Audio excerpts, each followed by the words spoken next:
my daughter's fiancé, pushed me in the chest and yelled, "Get lost, you old fool!" He didn't know I was her father. At that moment, my daughter came out onto the porch, gave him an icy stare, and said quietly but chillingly, "You're finished." And his perfect life began to crumble right then and there. Before we continue, please subscribe to the channel and write in the comments what time it is where you are now. Sarah's BMW sat crooked in my driveway, one wheel on the grass edging. Not like her. She was the one who color-coded case files and arrived 15 minutes early to every appointment. I watched from my study window as she climbed out, smoothing her skirt with both hands, staring at my front door like it might bite. "Come in, honey," I called when she finally rang the bell. "Doors open?" She stepped inside, and I noticed immediately the tension in her shoulders, the way her purse strap twisted around her fingers. Late afternoon light slanted through the study windows, catching dust motes that danced between us as we hugged. "Coffee?" I asked. "Sure, yes. Coffee would be great." I'd been about to offer bourbon, our usual Saturday ritual, when she stopped by, but something in her expression made me pivot. In the kitchen, I ground beans while she stood in the doorway, not quite entering, not quite leaving. Back in the study, I cleared blueprints from the corner of my mahogany desk. Another historic renovation project, this one a crumbling antebellum mansion on Trad Street. The owner wanted modern amenities hidden behind preserved facades. Tricky work. Work I loved. Sarah took the coffee but didn't drink, just held the cup, letting steam curl around her face. "So," I said, settling into my leather chair, "what brings you by on a Saturday? Case prep?" "No, actually." She set the cup down on a coaster, adjusted it again. "I wanted to ask you something. Would it be okay if Brandon joined us for Thanksgiving?" "Of course. I've been hoping to spend more time with him. Why wouldn't it be okay?" Her gaze drifted to the window. The live oak in my side yard was losing leaves, branches scratching against the glass whenever wind picked up. "I just wanted to make sure. You know how you value our family traditions." "Sarah, he's going to be family soon. I want him to feel welcome here. This is his home, too." She looked back at me then, something flickering behind her eyes. "You always see the best in people, Dad. Is there something I should be concerned about?" No. The brightness in her voice was forced, artificial. "Just wedding stress. You know how it is." I didn't, actually. Her mother and I had married at City Hall with 2 witnesses and dinner at a pizza joint afterward. Best day of my life. But I nodded, took a sip of my own coffee, let the silence stretch until she filled it. "Have you 2 settled on a date yet?" "Next summer, July probably. Brandon wants something big, elegant venue, 200 guests. And what do you want?" She paused, cup halfway to her lips. "I want whatever makes sense." Strange answer. Not, "I want what he wants," or "I want something intimate." Just whatever makes sense, like a calculation, not a dream. "Listen," I said, leaning forward. "I've been thinking about wedding gifts. Your mother and I always planned to help you with a house down payment when the time came. I know Charleston real estate is insane right now, but Dad, you don't have to. I want to. You're all I've got, honey. Let me do this." Her eyes went glassy. She blinked fast, looked away. "Thank you." We talked for another 20 minutes. Surface things. Her latest case, a corporate merger dispute. My Trad Street project. The weather. All the while, I watched her fingers fidget with the coffee cup handle, twisting the ceramic back and forth. She'd done that as a kid when something worried her. Before piano recitals. Before the SATs. Before telling me she'd crashed my car into a mailbox at 16. When she finally stood to leave, I walked her to the door, then followed her out to the driveway. The November air had teeth. I put my hand on her shoulder, meaning to say something reassuring, something fatherly. She leaned into the touch, held there for 3 seconds longer than usual. "Thanks for being so understanding, Dad." "Understanding about what?" She opened her car door. "Just everything. See you Thursday." I watched her back out, correct the angle, drive away with her usual precision restored. The taillights disappeared around the corner onto Meeting Street, and I stood there in my driveway while the afternoon leaked into evening. Inside, I moved through the house turning on lights. Old habit. I hated coming home to darkness. The place was too big for one person, really. 3 stories of Charleston single house, 14-foot ceilings, rooms I barely used anymore. But it was mine. Built in 1847, renovated by me over 15 years. Every floorboard, every window, every piece of crown molding had passed through my hands. I paused in the dining room. Next Thursday, this table would seat 3 instead of 2. Brandon Mitchell. I'd met him twice. Once at the engagement party Sarah threw at her apartment. Once for a quick lunch downtown where he'd spent half the meal on his phone. Real estate developer. Confident. Successful from what Sarah said. In my study, I pulled out my phone and texted her. Looking forward to Thursday. It'll be good to really talk. Her response came within seconds. Me too, Dad. Thank you for understanding. That word again. Understanding. I stared at the message, then set the phone down and returned to my blueprints. But the lines wouldn't focus. The measurements blurred.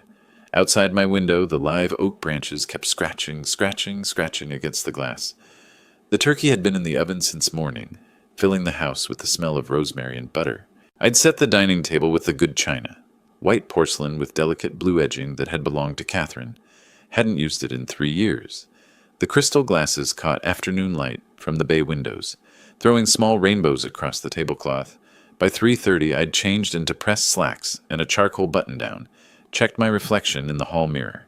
62 years old, mostly gray, but I still had my hair and most of my teeth. Good enough? The doorbell rang at 4 exactly. Sarah came in first, wearing a burgundy dress I'd never seen before. Behind her, Brandon Mitchell emerged from her BMW like he was stepping onto a stage. Navy suit that probably cost $3,000. Hair styled with product that caught the light. And the watch. I noticed it immediately. Rolex. The kind you saw in magazine ads featuring yachts and helicopters. Russell! He extended his hand, gripped mine hard enough to make a point. Great to finally have a real conversation. Sarah talks about you constantly. All good things, I hope. Welcome. Come in, please. He moved through my entryway with appraising eyes, taking in the restored heart pine floors, the original plasterwork, the curved staircase leading up to the second floor. Beautiful place. Must be worth, what, $800,000 in this market? Sarah's hand tightened on her purse strap. I don't really think about it that way, I said. It's home. In the dining room, I carved the turkey with the bone-handled knife my father had given me 40 years ago. Precise cuts, the way he'd taught me. I served Brandon first, guest of honor, and watched him take the plate without a word of thanks. Dinner began civilly enough. We talked about the weather, the traffic on I-26, the Charleston restaurant scene. Then Brandon found his rhythm. I've got a deal pending that'll change everything, he announced, gesturing with his fork. The silver came within an inch of Sarah's wineglass. She caught the stem reflexively, steadied it, set it down carefully. Premium waterfront development, 50 units, starting at $1.2 million each. That's ambitious, I said, passing the sweet potato casserole. Do you have the financing in place? Almost there. Banks love me. He grinned, showing perfectly white teeth. And once I land the historic district contract, everything falls into place. I paused, serving spoon in midair. Historic district? I thought you didn't value old architecture. I value money. Historic designation means tax credits. He took a large bite of turkey, chewed while he talked. Charleston's sitting on untapped potential. These old buildings, sure, they're pretty, but they're not optimized. You could fit 3 modern townhomes, where 1 historic house sits. But then you lose what makes Charleston special, I said, keeping my voice level. The character, the history.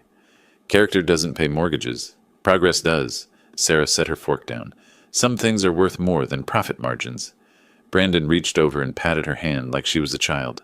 Babe, you're too sentimental? That's why you're a lawyer, not a developer. The table went quiet, except for the scrape of silverware on china. I watched Sarah withdraw into herself, shoulders curving inward. She picked at her green beans, moving them around her plate without eating. Brandon filled the silence by talking about his company, Mitchell Properties, and the deals he had lined up for next year. Luxury condos, waterfront parcels, a partnership with a firm in Myrtle Beach. Every sentence included a dollar figure. Every story positioned him as the smartest person in the room. When Sarah tried to mention a preservation case she was working on, he cut her off. Babe, they don't want to hear about work. My jaw tightened. I bit down on a response. Not my place? Not yet. She was 30 years old, a junior partner at a prestigious firm. If she wanted to handle this, she would. Halfway through the meal, Brandon excused himself. Sorry, important email.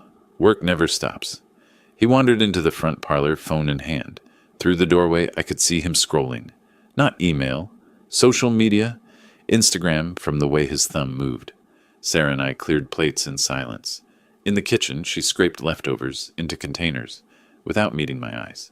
He's stressed about the waterfront deal, she said quietly. I didn't respond, didn't need to. She knew what I was thinking. Back at the table, Brandon returned and launched into another story. This one involved outbidding a competitor for a property in Mount Pleasant. He smiled when he described how the other developer nearly cried when the contract fell through. By the time I brought out the pumpkin pie, my patience had worn thin, but I smiled, played the gracious host, poured coffee. Sarah volunteered to cut the dessert in the kitchen, escaping again. Brandon checked his phone. Again. The screen lit his face in blue-white light. "Sorry," he said without looking up. "Client?" I stood, folded my napkin. "No problem. I need to grab my phone from the car myself. Got a message earlier about a Monday meeting. I'll be right back." Brandon nodded, barely registering my words. In the front hall, I reached for my blazer, then stopped. It was cold outside, November night settling in, and the blazer was thin. I opened the closet and grabbed my canvas work jacket instead. Faded khaki, paint-stained from job sites. The one I wore when inspecting renovations. Warm, practical. I shrugged into it, pulled the collar up, and stepped outside. The street was darker than I expected. Gas street lamps cast pools of amber light every 30 feet, but between them shadows pooled thick. My car sat at the curb, driver's side facing away. I walked down the brick path, hands in my jacket pockets. Just another figure in old clothes moving through the Charleston evening. Behind me, inside the house, I heard Sarah's voice from the kitchen, humming something while she worked. The sound faded as I reached the sidewalk, 30 feet to the car. I fished for my keys. The November air smelled like wood smoke and the salt marsh, 2 blocks east. Somewhere down the street, a dog barked. A car alarm chirped as someone locked their vehicle. I pulled out my keys, pressed the unlock button. The interior light flickered on, illuminating the empty driver's seat where my phone waited. My phone screen glowed in the car's interior. 2 missed messages from Gerald Patterson about Monday's meeting. The historic courthouse renovation had hit a snag with the marble supplier. I'd deal with it tomorrow. I was about to close the door when I heard footsteps behind me. Deliberate, confident, the kind of walk that announced ownership of space. "Hey, old man, step away from that car." I turned, confused. Brandon stood 15 feet away, a leather cigar case in one hand, smoke curling from something expensive between his fingers. The street lamp flickered above us, throwing his face into alternating light and shadow. "Excuse me." "The BMW." He gestured with the cigar, ash falling onto the brick sidewalk. "That's my girlfriend's car, and I don't want people like you hanging around it." "People like me?" I looked down at my canvas jacket, paint-stained and faded, looked back up at his $3,000 suit. I don't care what you were doing. Move along." The smell of his cigar reached me. Cuban. Illegal. Expensive. The kind of detail that told you everything about someone's relationship with rules. "You don't understand. He stepped closer, invading the space between us with practiced aggression. "I understand perfectly. You see expensive cars. You get ideas. Not on my watch." My heart kicked harder, not from fear, from the sheer absurdity of being mistaken for a threat on my own street. "Young man, you're making a mistake. The only mistake is you still standing here." He was 3 feet away now, close enough that I could see the glint of his Rolex catching streetlight, close enough to smell bourbon on his breath mixing with cigar smoke. I opened my mouth to explain, to tell him who I was, to diffuse this ridiculous confrontation before it escalated further. Then his hands hit my chest. The shove wasn't violent, exactly, but it was forceful, deliberate. My shoulders struck the car behind me. My phone slipped from my grip, clattered onto the brick. The sound echoed down the empty street. "You hear me, old fool?" His voice carried the sharp satisfaction of someone asserting dominance. "Get lost before I call security." I steadied myself against the car, breath coming shorter. "There is no security. This is a residential. Then I'll handle it myself. You want me to—" "Brandon!" One word, ice cold, cutting through the November air like a blade. He spun toward the voice. I looked past him to the house. Sarah stood at the top of the brick steps, frozen. 2 dessert plates in her hands, my late wife's china. White with delicate blue edging, her face held an expression I'd never seen before. Not anger, something colder, something final. "Sarah, baby, there was this guy." "That's my father." The plates slipped from her hands. They hit the brick steps and exploded into white fragments. The sound punctuated her words like a judge's gavel. Brandon's face drained of color. Actually drained. I watched the blood leave his cheeks, his lips, watched him transform from aggressive to desperate in the space between heartbeats. "What?" "No, I didn't. The jacket. I couldn't see." "You pushed my father." Her voice remained flat, controlled. The attorney speaking, not the daughter. "You called him a fool." "I didn't know. How could I know? He was dressed like..." "Like what, Brandon?" She descended one step, just one. "Like someone you can treat like trash?" He moved toward the stairs, hands raised in supplication. The cigar still burned between his fingers. He hadn't dropped it, hadn't even noticed he still held it. "Please, Sarah, let me explain." She looked at him for a long moment. I watched her face in the porch light, saw something shift behind her eyes. A decision made, a door closing. "You're finished." 2 words, delivered with surgical precision. Then she turned, not quickly, with mechanical precision. 1 foot, then the other. She walked back through my front door and disappeared into the house's interior, leaving the door standing open behind her, a gesture of dismissal more powerful than slamming it. Brandon stood paralyzed on the walkway, his mouth opened and closed. Sounds came out, fragments of words, half-formed protests. "Baby, wait, we can..." "Russell, sir, I apologize. I said nothing, just stood against my car, phone still on the ground at my feet, watching him unravel in the flickering streetlight. He took a step toward the house, stopped, looked back at me. His face held the expression of someone realizing they'd stepped off a cliff and were only now understanding the fall. The November wind picked up. Leaves skittered across the brick. Somewhere down the street, that dog barked again. Brandon turned and walked to his car, a black Mercedes parked behind Sarah's BMW. His movements were mechanical, disconnected. He got in. Sat there for 30 seconds, not starting the engine. Then the taillights flared red, and he pulled away from the curb. I watched until his car disappeared around the corner onto Meeting Street. Then I bent down, slowly, and picked up my phone. The screen had cracked, a spiderweb pattern radiating from the impact point. Inside the house, lights burned warm against the darkness. Broken china littered my front steps. I climbed them carefully, stepping around the fragments, and went inside to find my daughter. Dawn came gray and cold. I woke at 6, the house silent except for the old furnace rumbling to life. In the kitchen, I found Sarah's car already in my driveway. She sat at the kitchen table, wrapped in the plaid blanket from my living room couch, staring at her phone. Her dinner dress from yesterday looked crumpled, slept in. Her eyes were red but dry. I poured coffee without asking, set a mug in front of her, took the chair across from hers. Neither of us spoke. The kitchen clock ticked. Outside, Charleston woke up. Delivery trucks on distant streets, a siren wailing toward the hospital 3 blocks over. "How long have you been here?" "Since 5. I couldn't stay at my place. His toothbrush is in my bathroom." I wrapped my hands around my own mug, feeling the warmth seep into my palms. "You're welcome here as long as you need."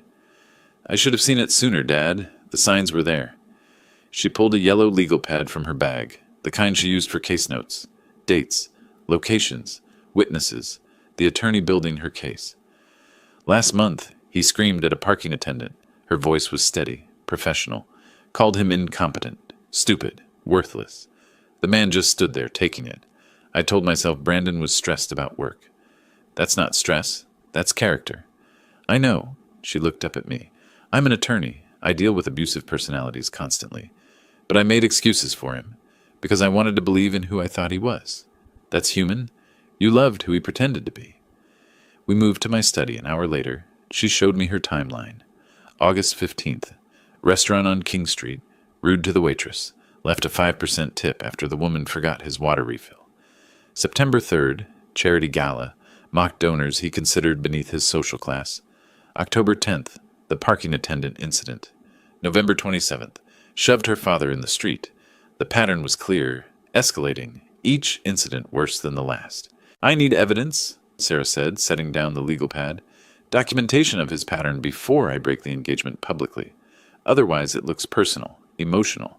My firm has high-profile clients who value stability. What kind of evidence?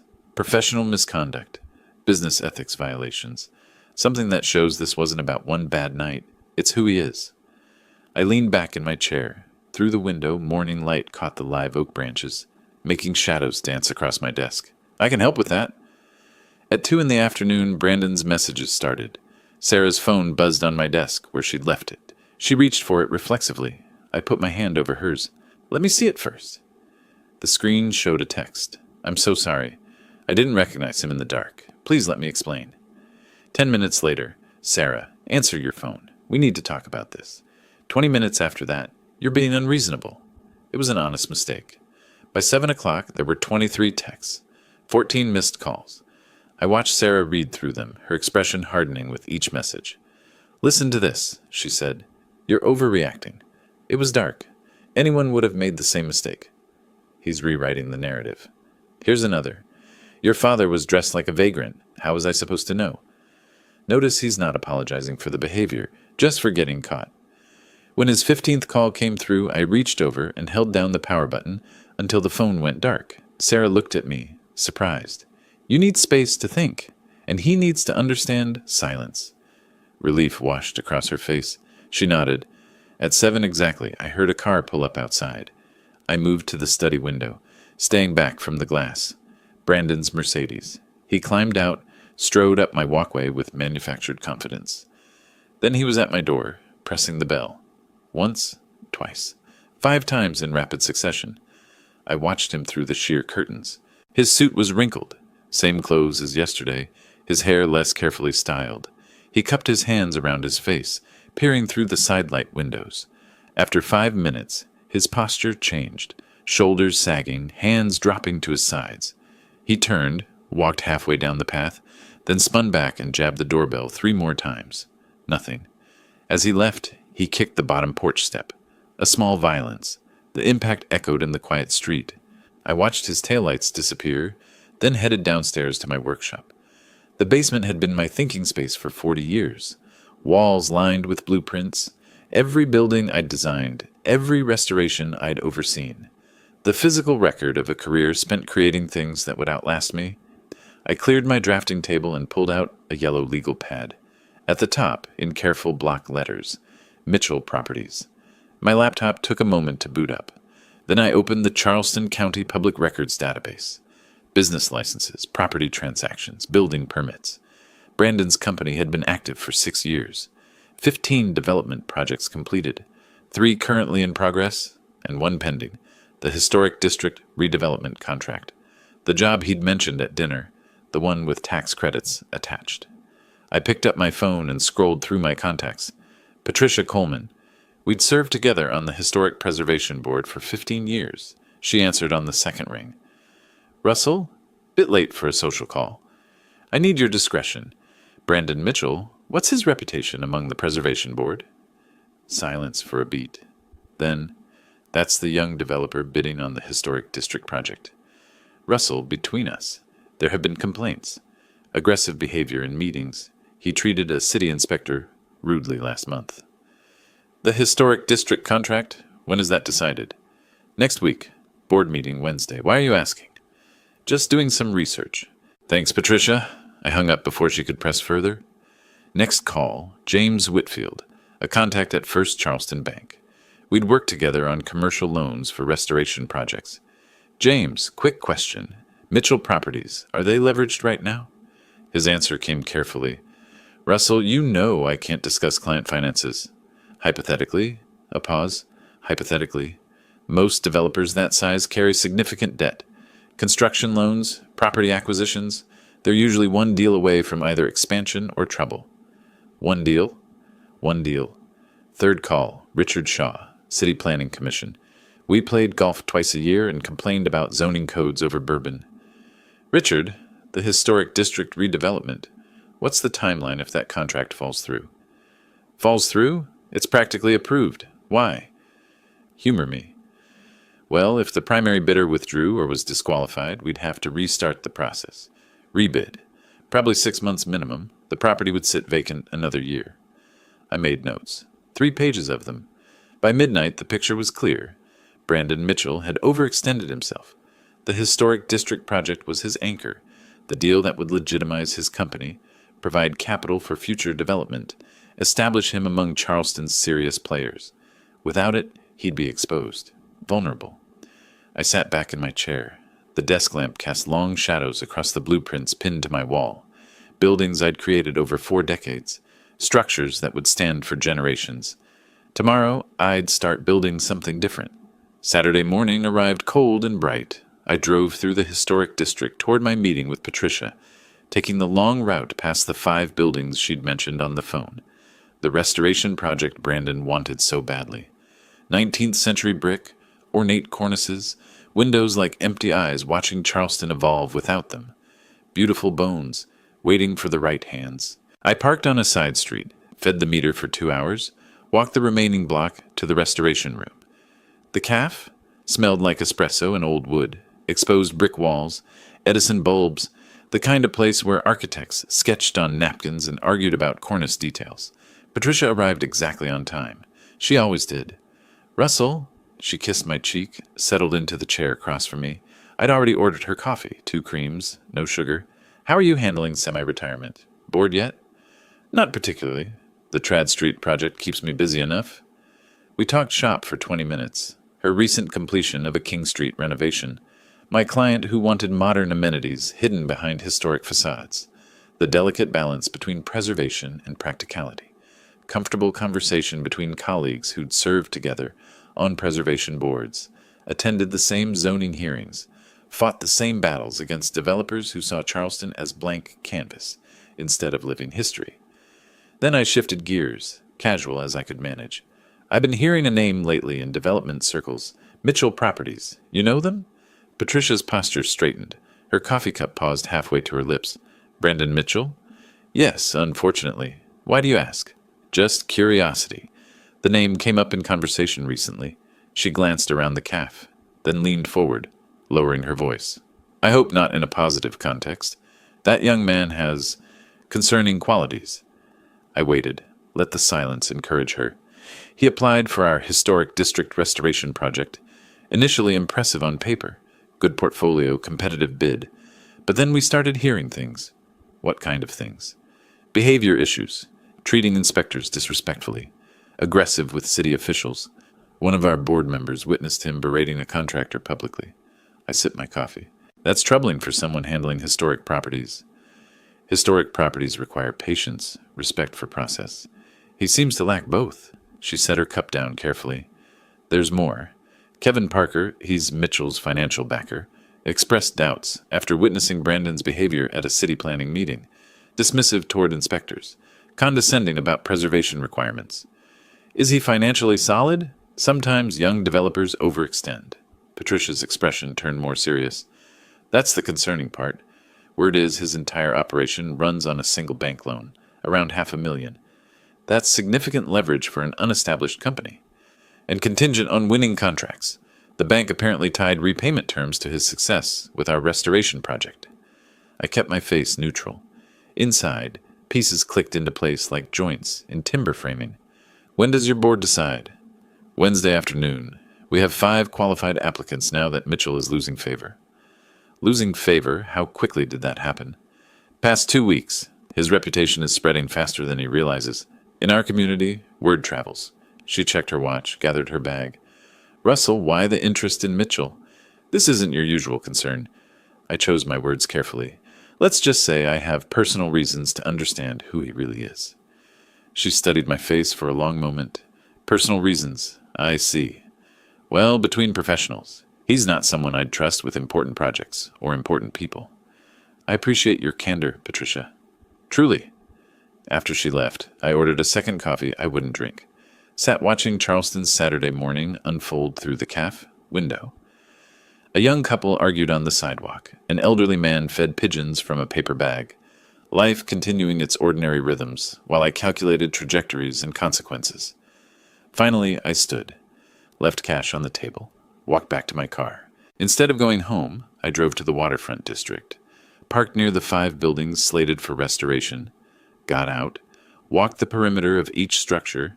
I'd done this 1,000 times, assessing buildings, imagining their futures, the weight distribution, the stress points, where to reinforce, where to rebuild, where to tear away what couldn't be saved. Now I was assessing Brandon's future, his structure. The buildings were magnificent, even in decay. Brick the color of dried blood, windows that had watched the Civil War, reconstruction, integration, gentrification. They'd outlasted everyone who'd built them and everyone who'd tried to tear them down. Brandon would have rushed them, stripped what he could sell, covered the rest with cheap modern facades, called it progress. I pulled out my phone, took photos of each building, architectural details, cornices, lintels, the places where original craftsmanship still showed through decades of neglect, for later reference. The morning sun felt warm on my shoulders. Salt air drifted in from the harbor 2 blocks east. I stood there for 15 minutes, just looking, thinking. Then I got in my car and drove home to plan the next move. Monday morning, I called James Whitfield's office. His secretary put me through immediately. "James, Russell Ross, I'm free for lunch today if you are. I have some investment questions." "Always happy to talk business with you, Russell. Palmer's at noon?" "Perfect." Palmer's was a Charleston institution. White tablecloths, she-crab soup, discreet conversations over shrimp and grits. The kind of place where real business happened quietly, away from phones and emails and public record. I arrived early, claimed the back booth, ordered water, waited.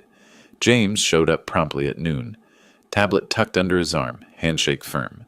We'd known each other 20 years. He'd financed half my major projects.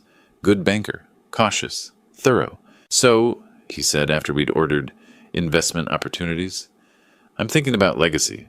What remains after my career ends? Considering significant investments in Charleston commercial properties. Perhaps partnering with developers on projects?" He nodded, pulled up spreadsheets on his tablet. "Market conditions are favorable. Interest rates holding steady. The historic district is particularly hot right now." We talked numbers for 30 minutes. Portfolio diversification, risk assessment, return projections, legitimate business discussion that laid groundwork for what came next. After our ease arrived, I'd gotten the flounder, he'd gotten his usual shrimp and grits. I shifted direction. "Speaking of developers, what's your assessment of the younger generation? Are they reliable partners?" He considered this carefully. "Mixed bag, honestly. Some are innovative, well capitalized. Others are overconfident and underprepared. How does one distinguish between them? Track record, references, but most importantly, how they treat people throughout the process. Character shows under pressure." I cut a piece of fish, chewed, swallowed. "My daughter mentioned a company, Mitchell Properties. You know them?" James's fork stopped halfway to his mouth. He set it down slowly, looked at me directly. "Why do you ask?" Brandon Mitchell was engaged to Sarah. Was engaged. Past tense as of Thursday. His expression shifted to concern. "Russell, I need to be cautious about client confidentiality, but if your daughter is involved with Mitchell personally, you should know there are professional concerns." "What kind of concerns?" He chose his words carefully. "Reports from contractors about hostile interactions. Inspectors filing complaints. The pattern is consistent across multiple sources." "What happened Thursday, if you're comfortable sharing?" I set down my own fork, looked at him steadily. He didn't recognize me, or chose not to. Saw an older man in work clothes and decided I was someone he could push around. Literally push. He put hands on you, shoved me against a car, called me an old fool, told me to leave before he called security, on a residential street, at my own home. James sat back, his lunch forgotten. "I'm sorry that happened, and I appreciate you sharing it. This aligns with reports we've received, but having testimony from someone I've known 20 years, that carries weight." "Does this affect his loan standing?" "It affects everything. Banks don't just finance projects. We finance people. Character is collateral. If someone treats strangers with contempt, how will they handle financial pressure?" "That's a reasonable assessment." He was quiet for a moment, thinking. Then, "Wednesday's board meeting may have bearing on our relationship with Mitchell Properties." "Wednesday, that's the historic restoration decision." "Among other things. I'll be in attendance." I picked up my fork again, took another bite of fish. Let him process. "Russell, thank you for this conversation. What you've shared is valuable. It provides context for decisions we're already evaluating. I'm simply sharing facts. What the bank does with them is your business. Facts matter. Character matters. He signaled for the check. I have a 2 o'clock, but I'm glad we did this. We shook hands at the door. Warm. Genuine. Professional. After he left, I sat back down. Ordered coffee I didn't need. Watched the lunch crowd thin. Monday afternoon light slanted through Palmer's tall windows, catching dust motes in gold shafts. I'd set something in motion now. Not lies, not manipulation, just truth flowing into channels where it carried consequence. Finally, I paid, cash, generous tip, and walked out into Charleston's December sunshine. In my car, I checked my phone. A text from Sarah. How did lunch go? I typed back. Productive. 2 days until Wednesday. 2 days for truth to circulate through Charleston's professional community. That tight network where reputation is currency and word travels at the speed of a shared lunch, a confidential phone call, a quiet conversation in the right ears. I started the engine and drove toward home, where my workshop waited, where architectural plans lined the walls, reminding me that I'd spent 40 years understanding how structures hold together and how they fall apart. Tuesday morning, Patricia Coleman found an envelope on her desk. Plain white, no return address, delivered by courier sometime overnight. Inside, 3 typed pages. She read them standing at her desk, coffee cooling in her other hand. The letter identified its author only as a subcontractor who worked under Mitchell Properties, and detailed Brandon's behavior on a September renovation project. Verbal abuse toward workers, unreasonable demands, refusal to pay overtime, a pattern of blaming others for timeline failures. The closing paragraph made her sit down. I stayed silent because I needed the work, but I've heard Mr. Mitchell is being considered for the Historic District project. Those buildings deserve better. Those workers deserve better. Patricia read it twice more, then buzzed her assistant. Pull the complete Mitchell Properties file, everything. By noon, she'd made 6 phone calls. The project's property owner. Young man had an attitude problem. We were glad when it finished. A contractor who'd worked the job. Payment was late. Attitude was worse. I wouldn't work for him again. Each call confirmed another detail from the anonymous letter. At 12:15, she added a note to Mitchell's application file. Additional review required before Wednesday board meeting. That afternoon, I called Richard Shaw about a minor question regarding an old project. At least, that's what I said when his wife transferred me to his home office. Russell, always good to hear from you. What's on your mind? We talked about the Broad Street renovation we'd collaborated on 5 years ago, his golf game, my semi-retirement, the rhythm of old colleagues catching up. Then casually, I heard there might be some concerns about one of the restoration applicants. Professionalism issues. Mitchell Properties, I think? Just rumors, probably. Silence on the line. Then, not rumors, Russell. We're looking into specifics now. Where did you hear this? You know how our community talks. I'm sure the board will make the right decision. Russell, he paused. Why are you asking about Mitchell? Just curious. Historic properties need careful stewardship and good character. Another pause. They do. The board takes that seriously. After we hung up, I sat in my study watching afternoon light move across the floor. Same room where Sarah had asked to bring Brandon to Thanksgiving 10 days ago. Felt like longer. At 4:30, my phone buzzed. Sarah. Brandon showed up at my office. Meeting him now. We'll call later. I texted back. Be safe. You don't owe him anything. She was at her law firm, Glass and Steel Tower, downtown, where she made junior partner last year. When Brandon appeared unannounced, reception had called her extension. Mr. Mitchell is here to see you. She could have refused. Should have, probably. Instead, she agreed to meet in conference room C, glass walls, visible to the entire office. No privacy for manipulation. Brandon looked terrible. She told me this later, over dinner at my house. Suit wrinkled, eyes red-rimmed, several days stubble. He wasn't sleeping. He'd brought roses. Expensive ones, hastily purchased. Left them on the conference table between them. His apology came tumbling out. Dark lighting, work stress, terrible mistake. Never meant to hurt anyone, especially her father. If only she'd give him another chance. He'd prove himself. They could work through this together. Sarah sat perfectly still, hands folded, lawyer mode. Let him exhaust himself. When he finished, she asked one question. If he actually had been maintenance staff, Would that have been acceptable? Brandon's mouth opened, closed. That's different. Context matters. How is it different? Explain to me how pushing and insulting someone is acceptable in any context. I was protecting your car. I thought, let me ask directly. If that man had been maintenance staff, would your behavior have been justified? No, but no qualifications. Yes or no? Would it have been acceptable? He looked down at the table. No. Then why did you do it? I don't know. I wasn't thinking. Sarah stood. We're suspending the engagement.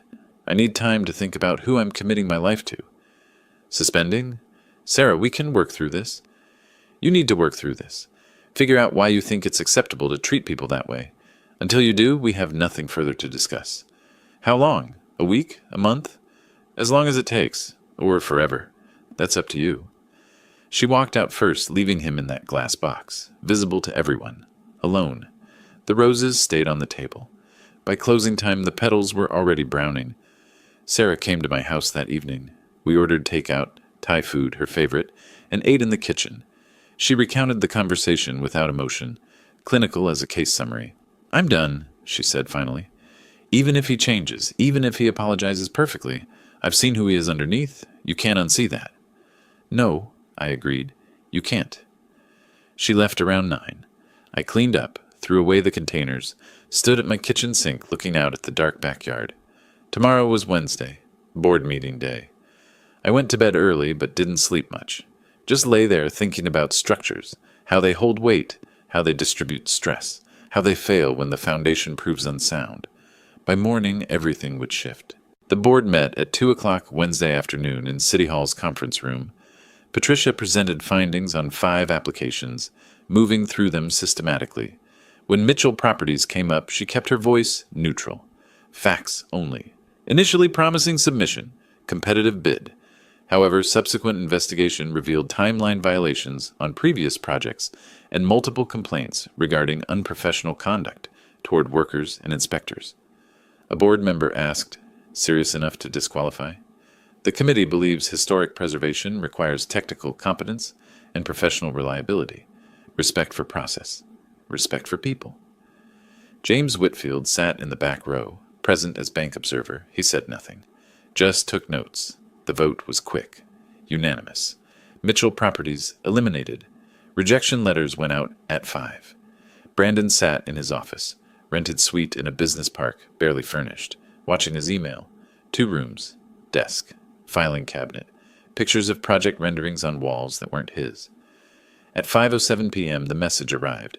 Subject line, application decision, Historic District Restoration Project. His hands shook, opening it. Professional language, courteous, regretful. Thank you for your interest, after careful consideration. Not selected at this time. Then the sentence that mattered. The board had concerns regarding insufficient experience for projects of this scope and questionable recommendations regarding professional conduct. He read it 4 times. The words didn't change. He called Kevin Parker immediately. His partner answered on the first ring. Brandon, I assume you got the news. Kevin, we can fix this. One contract doesn't define a company. It's not the contract. It's you. I heard about Thanksgiving. I heard about how you treat contractors. I've seen how you handle criticism. Those are exaggerations, misunderstandings. I don't invest in misunderstandings. I invest in character. Yours is a liability. I'm out. But without your investment, that's your problem now. Mine is over. The call ended. Brandon tried calling back. Voicemail. Again. Voicemail. Kevin had blocked him. Brandon looked around his office. All rented, all temporary. Without the contract, without Kevin's investment, even this disappeared. He sat for 20 minutes, staring at nothing. Then desperation overtook shock. Russell had connections, influence. If Sarah asked him, if, somehow, maybe there was still a way to salvage this. He called Sarah, voicemail, texted. No response. Finally, he drove to Russell's house, arriving as December dusk settled over Charleston. 6:30. The street lamps were just coming on. He parked at the curb, same curb where he'd pushed Russell 6 days ago. The irony didn't register. Walked up the brick path, climbed the porch steps, rang the bell. Russell answered immediately. Unsurprised, like he'd been waiting.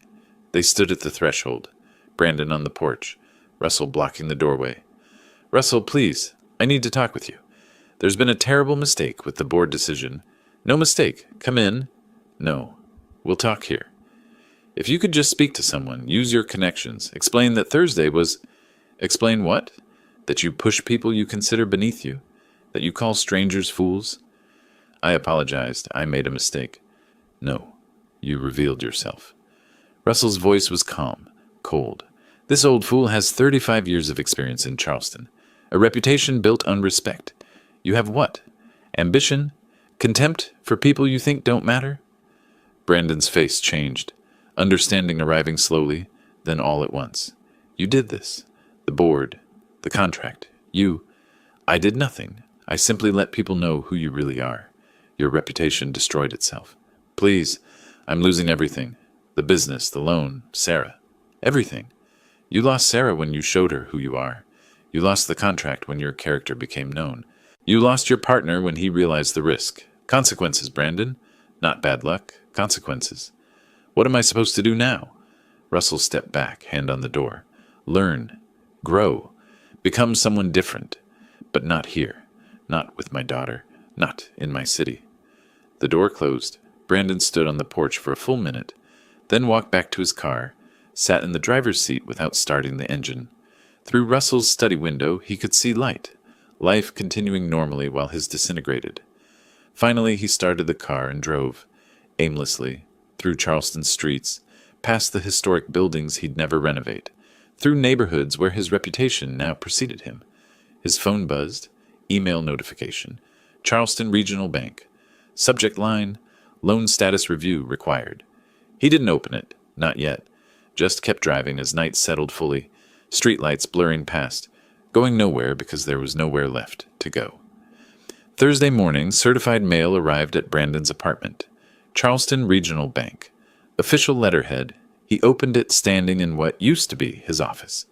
Now just an empty room with rental furniture he'd soon abandon. The language was formal, legal, devastating. Pursuant to Loan Agreement Section 7.3, failure to secure the Historic District Restoration Contract triggers immediate repayment clause. Full amount of $450,000 due within 30 calendar days. He sat heavily in his desk chair, read it again, then checked his bank accounts on his laptop. Personal, $12,047. Business, $4,023. He needed $500,000. He had $17,000. The mathematics of disaster. The week that followed was humiliation in slow motion. He called a used furniture dealer, accepted an insulting offer because he had no choice. $4,000 for equipment that cost $12,000 6 months ago. Used office furniture depreciates fast, the dealer said, inspecting Russell's drafting tables. Plus, you need cash today. That changes the price. Brandon watched movers carry everything out, the desk where he'd planned his empire, the computers where he'd drafted proposals, all gone for pennies on the dollar. A contractor he'd worked with bought his truck, counted out cash slowly, deliberately, knowing he had Brandon trapped. Business not working out? The man smiled. Brandon didn't answer. By the following Friday, he'd raised $83,000. Selling everything, equipment, vehicles, even his personal BMW went on the market. His apartment furniture followed, still short by more than $300,000. That same Friday afternoon, Patricia Coleman called Russell. He was in his garden, pruning roses, finding comfort in physical work. Russell, I heard the most disturbing thing. Apparently that incident on Thanksgiving. Someone witnessed it and has been talking. Russell straightened, concerned. Who? Mr. Henderson, your neighbor across the street. He told his contractor grandson, who told colleagues. The story is everywhere now. 3 contractors mentioned it to me this week alone. Russell was quiet. He hadn't spread this, hadn't needed to. People are saying you handled it with remarkable restraint, Patricia continued, that you didn't press charges, didn't make a scene, that the young man destroyed himself. I didn't want it to become gossip. It's not gossip when it's truth. It's warning. You've actually done the community a service. After they hung up, Russell sat on his garden bench, looking at the roses he'd just trimmed. Truth had its own momentum. He'd simply removed obstacles and let it flow. Saturday afternoon, a courier arrived at Brandon's apartment. Envelope from Sarah's law firm. Inside, the engagement ring in its original box, and a letter on professional letterhead. This letter serves as official notice that our engagement is permanently dissolved. I am returning your ring. Please do not contact me further. Professional. Cold. Final. Brandon stared at the ring. $35,000 he couldn't recoup. He set it on his kitchen counter, the apartment mostly empty now, furniture sold to make rent. And for the first time since this began, he cried, not from anger, from understanding what he'd lost and why. That evening, Sarah came to Russell's house. They sat in his study, the same room where she'd asked to bring Brandon to Thanksgiving 2 weeks ago. Dad, you showed me who he really was before I married him, before children, before years invested. You saved me. Russell felt uncomfortable with the gratitude. I didn't do this for revenge, Sarah. I just... Let the truth be known. She shook her head. You did exactly what needed doing. You trusted that the truth would be enough. And it was. They shared wine in comfortable silence. Outside, December evening settled softly over Charleston's historic district. Do you feel vindicated? She asked. I feel quiet. Like when a building project finishes and you see it standing properly. Everything in its right place. Justice feels quiet. Real justice does. It's not dramatic. It's just right. Things as they should be. Later, after Sarah left, Russell stood at his study window, the same window where he'd watched her drive away that first Saturday, worried and tense about bringing Brandon to dinner. Now she was free. The danger had passed. He turned off the light and headed upstairs, the house settling into peaceful darkness around him. 3 weeks after Thanksgiving, Brandon appeared at Russell's door one final time. Russell saw him through the window before answering, a different man from before. Thinner, wearing ordinary clothes, the expensive suits sold, driving a 10-year-old sedan that replaced his BMW. Russell opened the door. Mr. Ross, Brandon's voice was quiet. May I have 5 minutes? Russell studied him for a moment, then stepped onto the porch, closing the door behind him. They'd talk, but not inside. Some boundaries remained. I came to apologize. Really apologize this time. Russell waited. I don't expect anything. I know everything's gone. The business, Sarah, my reputation. But you deserve to hear this. Brandon's hands stayed at his sides. I acted like an arrogant fool. I treated people terribly because I thought I was better than them. Go on. You called me out. The whole city did. And everyone was right. I looked down on people, dismissed them. I called you an old fool, but the real fool was me all along. Russell listened without interrupting, watching Brandon's face in the porch light. I accept your apology, Brandon. Not for your benefit, for mine. Holding anger serves no purpose. Thank you for even listening. What happened wasn't revenge. It was consequence. You built your life on contempt for others. That foundation couldn't hold. I see that now. Too late. Maybe not too late to learn. Just too late for us. Your work is elsewhere now. Brandon nodded slowly. Did you plan all this? The contract, the bank, everything? I planned nothing. I let people know who you were. The rest followed naturally.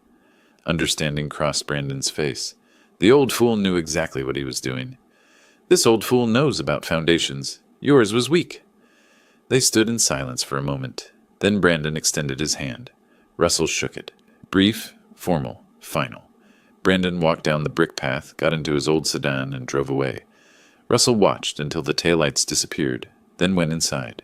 An hour later, Sarah arrived with Thai takeout, their Wednesday dinner tradition restored after 2 weeks' hiatus. Pad Thai and Panang curry, she announced, setting bags on the kitchen table. And spring rolls? They ate in comfortable rhythm, talking about normal things, her current case, his upcoming consultation on a Battery Street renovation, neighborhood news.